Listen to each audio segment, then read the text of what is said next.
Empty mind, खाली दिमाग 1.2 देखि 1.4 केजीको तौल भएको मानिसको दिमाग 10 बिट्स पर सेकेन्डले चलिरहन्छ। तैपनि खाली दिमाग हुन्छ अरे, कस्तो अचम्म। Empty mind is an devil's workshop. जब मानिसले केही कार्य गर्दैन, केही चिन्तनमा ऊ संलग्न हुँदैन, तब उसको दिमाग खाली हुन्छ। र जब उसको दिमाग खाली हुन्छ, तब ऊ नकारात्मक सोचहरूप्रति ऊ बढ्दै जान्छ। उसलाई नकारात्मकताले घेर्दै गइरहेको हुन्छ। तर के यो कुरा साँचो हो? यदि साँचो हो भने किन योग साधनामा उसलाई खाली दिमाग राखेर शान्त बस्न भनिन्छ?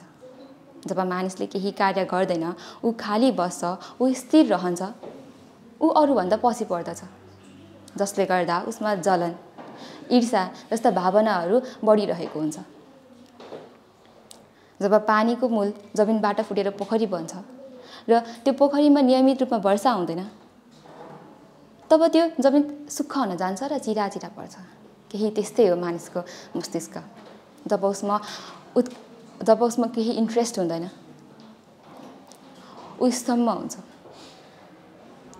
उसमा केही नयाँ सोचहरू पलाउँदैन, उसको जीवन पनि त्यही चिराचिरा परेको जमिन जस्तै हुन जान्छ। उदाहरणका लागि हाम्रो देश नेपाललाई लिन सकिन्छ। सम्भावनाले भरेको हाम्रो देश आज किन विकासको गतिमा पछि बढिरहेको छ? किन आज अनैतिक कार्यहरू सामान्य भइरहेका छन्? किन आज देशको अवस्था देखेर युवाहरू विदेश पलायन गरिरहेका छन्? सायद यसको उत्तर यहाँहरू सबैलाई थाहा नै छ होला। कारण उही पुरानो हो। सरकारी कार्यमा संलग्न भएका मानिसको मानसिक अडानका कारण। न त उनीहरू नयाँ कुरा सोच्छन्, न त नयाँ कुरा सोच्नलाई अगाडि नै बढ्न दिन्छन्। ओहो, कति ठुलो कुरा गरेको। आखिर एक मानिसको दिमाग एउटा नै त हुन्छ। म त केवल एक सामान्य विद्यार्थी हो। बिहान 5 बजे उठ्छु, कलेज जान्छु र दिनभरि पढ्छु, अनि राति असाइनमेन्टको तयारी गर्छु। मेरो दिमाग खाली रहँदैन। मेरो जस्तै मानसिक अवस्था धेरै जस्तो विद्यार्थीहरू र व्यापारीहरूको छ होला, जसले गर्दा मानिसमा कम्पिटिसन बढिरहेको छ, जसले गर्दा मानिसले म पछि पढ्छु कि भन्ने डरका कारण उनीहरूमा एङ्जाइटी, डिप्रेसन जस्ता रोगहरू देखा परिन्छ।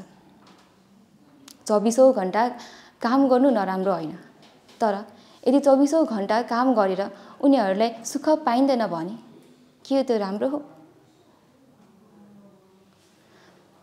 यदि पोखरीमा पानीको वर्षा धेरै भयो भने पोखरीको बाढीले वरिपरिको धनजनको विनाश गर्दछ। तब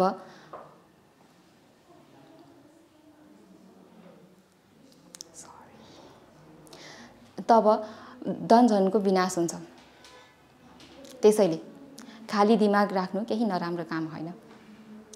जब मानिसले योग साधना गर्छ, तब उसको दिमाग शान्त रहन्छ र नकारात्मक सोचहरूबाट टाढा रहन्छ। त्यसैले दिमागलाई खाली राख्नु पूर्ण रूपले नराम्रो होइन। मानिसले आफ्नो खाली समयमा आफूले के गर्ने, के सोच्ने मानिसमै भर पर्दछ। त्यसैले an empty mind can be a human's workshop. Thank you.